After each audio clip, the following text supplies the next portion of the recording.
لا الہ الا اللہ پڑھ لا الہ الا اللہ۔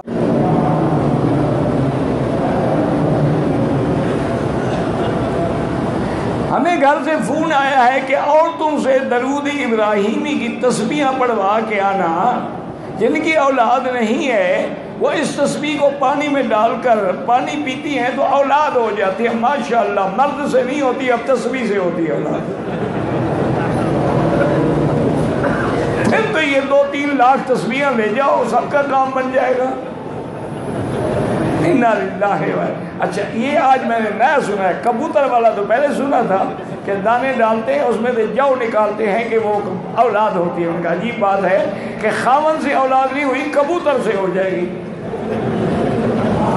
اِنَّا لِلَّهِ وَإِنَّا إِلَيْهِ۔ میری بیٹی، اصل بات یہ ہے کہ میاں بیوی دونوں ٹیسٹ کراؤ۔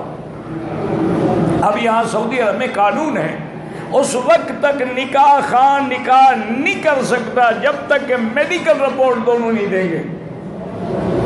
لڑکی بھی میڈیکل ٹیسٹ کروائے گی، لڑکا بھی ٹیسٹ کروائے گا کہ کیا یہ اولاد پیدا کرنے کے قابل ہیں، کیا ان کو ٹی بی تو نہیں ہے، کیا ان کو ایڈز تو نہیں ہے، کیا ان کو ہائپرٹائٹس تو نہیں ہے، یہ ساری بیماریاں متعدی جو ہیں وہ تو نہیں۔ اگر وہ سرٹیفکیٹ ہوگا تو نکاح ہوگا، ورنہ نہیں ہوگا۔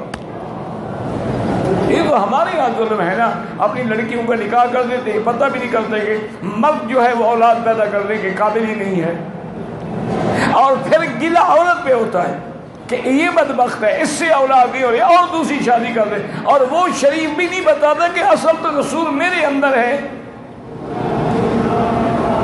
پہلے ٹیسٹ کراؤ کہ جراثیم جو ہیں وہ ہیں یا نہیں ہیں، اور وائی ایکس کا کیا چکر ہے۔